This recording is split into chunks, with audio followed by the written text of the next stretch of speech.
All right. I'm finally feeling the Arizona heat. It's been a consistent 110 to 120 degrees over the last couple of days. Without really thinking, I've kind of gone out and ran a couple times in like 115-degree heat, which I'm assuming is probably not a good thing. But I've been running every day, and I have no excuses. And if I can run in that kind of heat, I guess I can run in anything, which is good. Today, I have a very special guest on. His name is Nicholl. He is my cousin. He's like my closest cousin in terms of age. So why not bring on someone like my cousin who, one, had a job at one of the biggest financial advising firms in the country, who is one of the smartest people I know, who then chose after a year to start his own business, leave that, and now he runs his own business and runs his own blog about finances. And so it sounds like he's chasing the dream just like I am. I figured he'd be a great guest to come on. So I'm very excited to have him on. So without further ado, the founder of Loyal Labor and Moving himself, Nicholl. Take it away. All right, welcome back to episode 29 of the Sunday Scaries. I have on my first family member ever, and this is Nicholl, who recently graduated from Oakland University in Michigan, became a financial advisor at one of the largest consulting, tax, CPA, accounting, you name it, they do it, company in the country. And along his journey, he has started his own business, started a blog. And I want to kind of turn it over to Noah to kind of talk about your life after college, and we'll kind of go from there. Yeah, of course. Thanks for having me on, Sean. I appreciate the opportunity. So I guess going back to college, I graduated from Oakland in 2018 in the springtime, and I had already previously done a internship at the place that I was going to be working at full time, and I had received a full time offer to be starting that fall. So in the interim between graduating and going to work full time, I actually gotten married to my wife, Nicholl, and we just celebrated our 2-year anniversary, as you know. Nice. Oh, yeah. Yeah, so that was exciting and kind of a nice little event to fill the gap between graduation and jumping full time into the workforce. So I worked at that company for a little over a year, and then I put in my 2-week notice to go on and start my own business, something completely unrelated. I started a moving company that operates in Michigan. It's called Loyal Labor and Moving. I kind of had some experiences with offering moving services in college. And from doing that, I was able to identify a couple of areas just where I think there were some pain points and things could have been done either more efficiently or better from a customer's perspective. So identifying those areas and just seeing that there is an opportunity for growth, and almost regardless of the economic situation, the moving industry is always working, I would say. Except there's the one caveat: we did shut down for 2 months during the coronavirus pandemic. So I definitely didn't foresee that coming.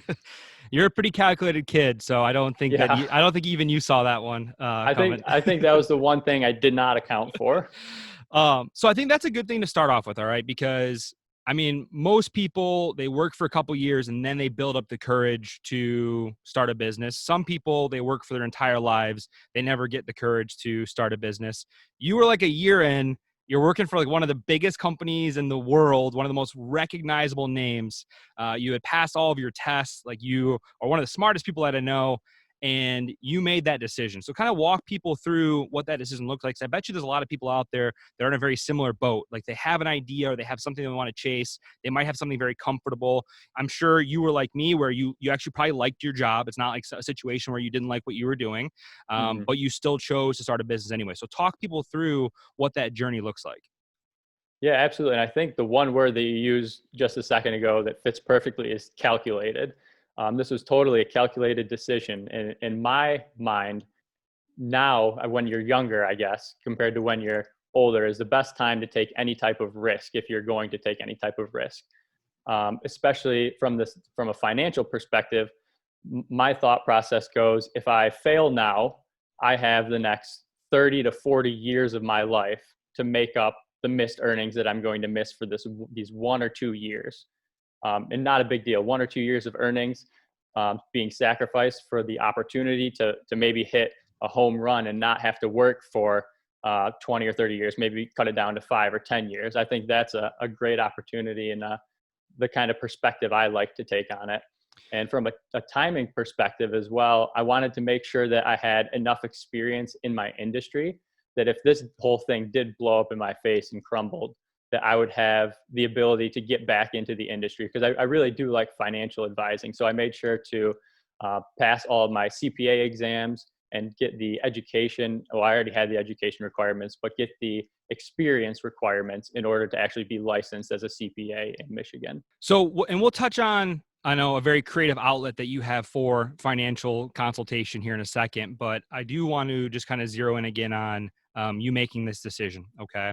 So you bring up a lot of points where, it's you're young early on, like you can take these risks. And these are all things that I feel like people learn way farther down the road. And they think about, I wish I would have gone back and done that.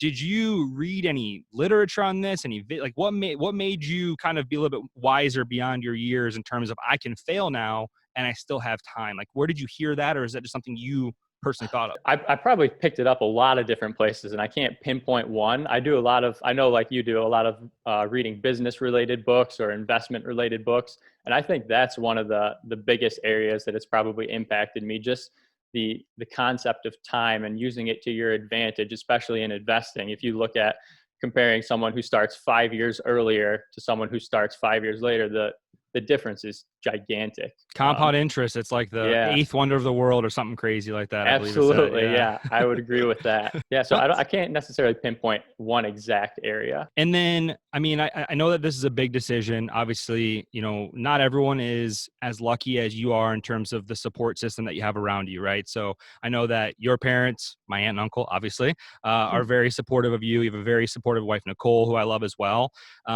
What about for people maybe that might not have that support system, still wanting to try and make that decision? Do you have any advice for them who might not have everybody on Team Noah right away like you did? That's a good question, and one I haven't really thought of before, to be honest. So let me take a I minute ask I to ask the ponder. I ask the hard hitting questions here. Don't Yeah. don't let the palm trees around me fool you. I ask the hard hitters.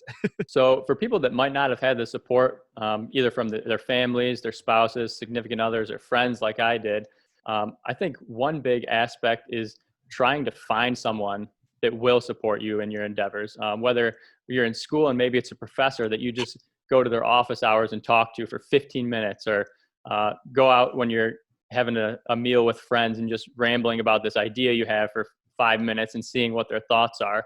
Even if they may not be supportive, they may ask questions, or they may have insights that you didn't have, which you can then use to improve upon your idea. Maybe then returning to those close ones in your life, be able to provide some evidence that, hey, this idea it's feasible. It might take some time. It's going to take a lot of effort, and I'm going to need you there in my corner. But it's definitely feasible, and I think I can do it. And I think an important part in there is having passion for whatever you're trying to accomplish, because that makes the workday go by a lot faster. So I mentioned too, we talk about a creative outlet, right? So I know that you mentioned too that you still really enjoy financial advising, financial consultation. So you chose to start a blog. So talk everyone through that blog, like what made you start it now? Because it's probably what 5-6 weeks old at this point. Yeah, it's pretty new. And the thought process there was, like you mentioned, I really like financial advising and financial planning. Although, caveat here, nothing that I say is financial advice, I like legal, that. The, or the fine print tax that we'll advice. make Yeah, sure. absolutely. It's just more informational. I like to use it, or like to term it as. But I really thought that going straight from college into the workforce, it's one of the biggest transitions a person is going to encounter in their lives. They're going finally from going through all of this schooling and education and learning to being able to implement some of the things they learned. But a lot of degree programs or tracks don't really prepare you for the financial aspect of things. And going from paying all of this money year after year to finally receiving your first paycheck, it can be really intimidating to decide what to do with it. And I think a lot of people just go and spend it, reward themselves for all the hard work they put in, which I think that's definitely justified. But being able to do so in an effective way, and one that's going to reward you in the long term as well. So kind of looking at that game plan down the road and preparing for that, I wanted to be able to kind of help people see over the long term what they should, although it's not advice, what they could be doing to help their money work for them in the future. So to expand a little bit more on the blog, okay. Obviously, you're been passionate for a long time in terms of investing and financial advice. And I know we say the word advice, but it's more about here's what you can do, not financial advice. Yes. Disclaimer, of course. So how do you come up with the content that you're going to put out? I know in the beginning, maybe it all starts with one idea, but how do you come up with different things to continue to blog about every single week? Yeah. So in the beginning, it was definitely me just trying to rack my brain and think about where the very beginning is. So I started off with the first post, just a little bit of introductory about me, and then I moved into identifying what your goals are, because you don't accumulate money just for the sake of accumulating money. You're trying to accomplish something, whether that be retiring early or being able to go on vacations with family and friends. Whatever your goal is, there's something there, and you need to pinpoint that. I think that's really important, and it often gets overlooked. And then from identifying your goals, kind of moving into the budgeting aspect of how do I set myself up to actually accomplish this goal that I have. I think that's where a lot of people get stuck. They have this goal, maybe I'm going to retire at 45 years old, and then they look at the numbers and it just seems so insurmountable and daunting that they kind of just give up right there on the spot without even diving into it. But if you actually set up a plan, things that seem huge are actually pretty achievable if you just break it down into little bite-sized pieces. On the blog, I moved into budgeting, and then from there, it was kind of a few sporadic investment topics. And then Nicholl kind of like reeled me back in, like, hey, you need to either set up kind of like a linear pattern for things that you're going to talk about that are cohesive and go together. And then she gave me a great idea. I posted on Instagram a story like, hey, what do you guys want to hear about? And I got a couple ideas from people about that. And then the next week I posted a poll saying, would you rather hear about passive income, or would you rather hear about more budgeting? And it was a close one, but budgeting won out. People really like to learn about budgeting, just because I think it's such a foreign concept, especially for someone who didn't study any type of business. And you talk about you go through school and you learn all of this stuff, but really at the end of the day, it's not like financially related. Like unless you're in the finance majors or you're lucky enough to have, a mentor or somebody in your life that is like good with money, it is evident that there's a lot of people that are just not good with money, and it's not their fault. They've never been taught it.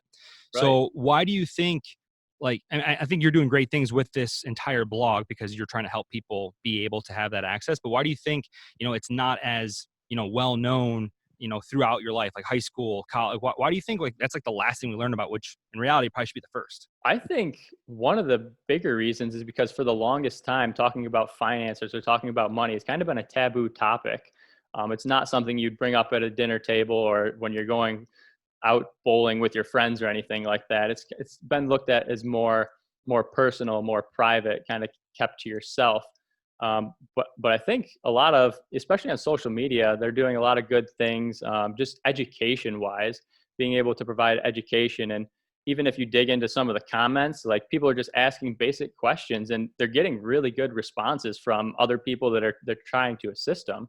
So I think just the lack of willingness or comfortability to talk about it previously has kind of left a void Mm, where financial education or financial literacy should have been. nice. Okay. I like the word financial literacy a lot. So Yeah, me too. so let's think grandiose. Let's think big time, right? So, you are a very forward thinker. We've used the word calculated a couple of times. What is like your dream job or dream business, or what is the arena that you would be in for that? I've been thinking about this a little bit recently, and from 9 a.m. until about 11:30 or noon, Monday through Friday, I spend my time watching the stock market and doing a little bit of trading. I'm not necessarily a day trader, but I really like to sell option contracts, which is something that isn't really well known, especially to people that don't study finance or follow finance. I would But write this down. It sounds like a blog post in the making. Just it's let's. probably down the future a bit. Yeah, it's a little more advanced, and you take on a little more risk doing it. But I've really liked doing it. I enjoy it a lot. It's something that I actually look forward to every day. So something that I would love to do is kind of get the moving business set up to the point where I'm no longer needed. Like Mm. currently, I'm still the one doing the day-to-day operations. I'm taking phone calls. I'm scheduling jobs. I'm going to do the work myself. I would love to get it to the point And that point may not be even within the next year or two, but somewhere down the line, get it to the point where I can kind of hand it off to someone else who is very trustworthy and responsible, and be able to step away from that and kind of just get to managing our personal portfolio. If we can generate some businesses that provide enough income to then slowly build that portfolio over time, kind of like a Warren Buffett approach. Yeah. Um, I mean, that's all the guy did. He read books and he invested, and it got him pretty far. It's amazing, like when you put it in those terms, like how simple it sounds, but that is legitimately what Warren Buffett did. Like he actually, I Yeah. think, I think I read something crazy where he still reads like 100 pages a day or something wild like that. Oh, I'd believe it for sure.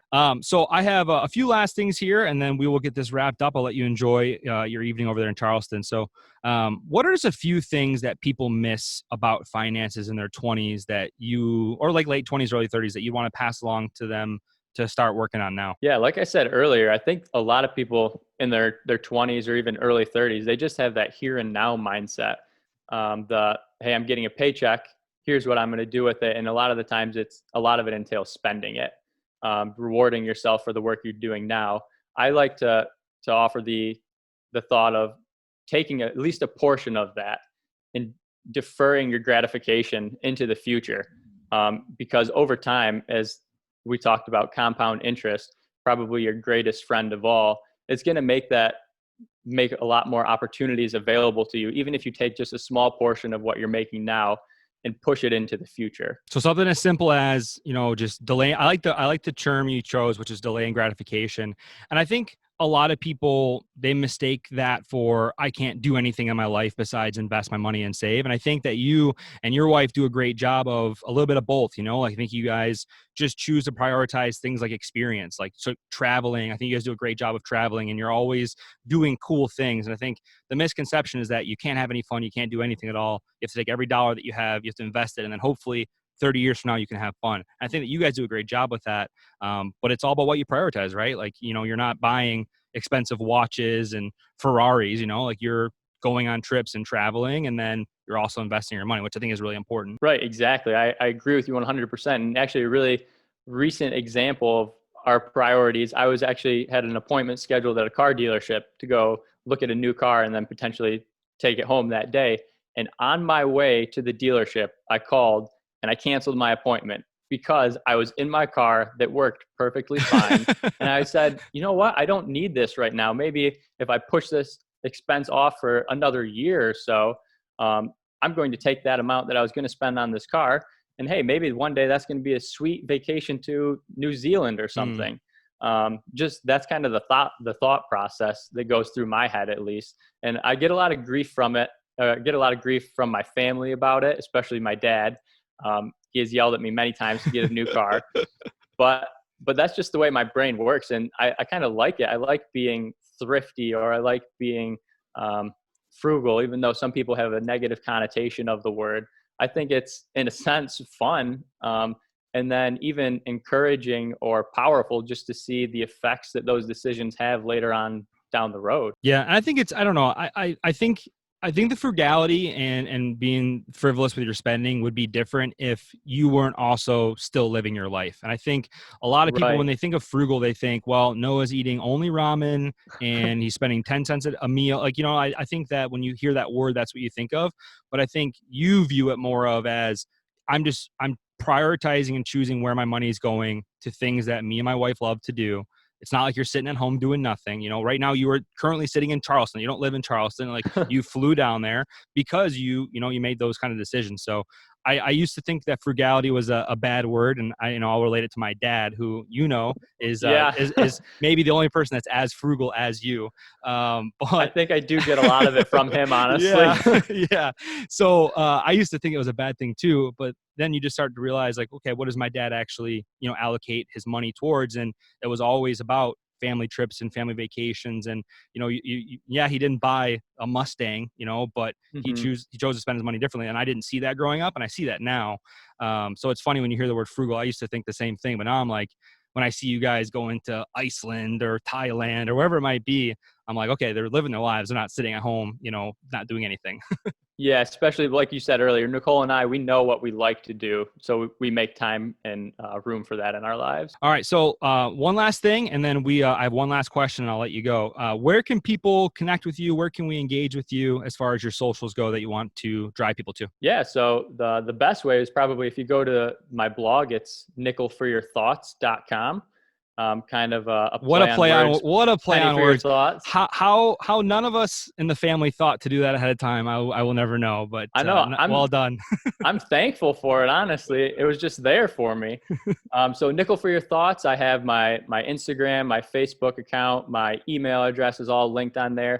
Probably the social media avenue that I focus most on right now is Instagram, just because I feel like the finance community is very strong on there. There's a lot of great accounts that I follow, and everyone's super helpful. So Instagram's probably the best place to connect with me. If you don't have an Instagram and you'd rather do email, the best email is info@nickelforyourthoughts.com. Yeah, those are probably the best areas to get in touch with me. Obviously, we want to have as many people as possible get onto the blog, subscribe to the blog. It's some really good content. I believe you are posting weekly. Is that correct? I post weekly on Tuesdays. So usually the content goes live early Tuesday morning. And then I send out through the social media just basically an update that a new post is available. And then also if you subscribe to the mailing list, I'll do the same thing. Don't worry, if you subscribe to the mailing list, I'm not going to send you a bunch of spam. I think the most I've sent out so far is 2 emails in 1 week. So don't worry, your inbox won't be overflowing. And if it is, it's overflowing with good content. So that's okay. All right. So here is my last story. So I do want to bring up a story from our childhood because I think it's somewhat important. Doesn't really tie into anything we're talking about. Okay, cool. So early on, and I believe me and you are I believe we're 5 years apart. Yep. So for the longest time, it was just me, my brother, and you before all the other rascals in our family came along. So you, for a while there, were a little chubby. All right, you were a little bit. So. And I remember, I'm still a little chubby. I'm working on it. I'm getting there. Okay. Yeah, and I remember for sure. we made like a pact. We're like, okay, everyone else in our family, they're skinny. Like it'll just be me and you. We'll be a little bit bigger. Then you went on to do P90X like 3 times in a row, and you just left me in the dust. All joking aside, I know that you're very healthy. What are some things that you do just to kind of have a healthier lifestyle? Maybe one that you do on a budget. So people out there that are trying to make some life choices to better themselves in that arena, they can kind of take a page out of your playbook as well. Yeah, so it was a modification of some content that you put out. So you put out a review of, I think, the 5 a.m. club. Yeah, 5 a.m. club, yep. So I did a modification. I'm not quite there yet, but I've made it to the 6:30 a.m. club. Ooh, okay. Which for not having to get up at a certain time, I'm pretty proud of that actually. And I kind of do some of the things that you mentioned that they recommended in the book. So I do some stretching right when I wake up in the morning with some breathing techniques. I like to exercise in the morning so that it's out of the way. So I'll do typically cardio 3 to 4 days out of the week, and then some light weight training the other 3 days. And then also, just because of the nature of moving, whenever I have a move, I don't do any type of physical activity that day. I count that as my exercise. But I think just a tip is just making time for it in your day. That's why I love doing it in the morning, because there's nothing else to stop me. Nothing's going to get in my way. As long as I know that I don't have something scheduled until a bit later, there's plenty of time. I can make time for it then. I will let you get back to enjoying your day. And thank you so much for coming on. And everybody check out the blog, try and subscribe to it, get as many people as we can over there. And I promise you that you're in for some good stuff that's going to help you in your long-term life and your short-term life as well. Yeah. Thanks so much for the opportunity to talk with you today, Sean. I appreciate it. See you later.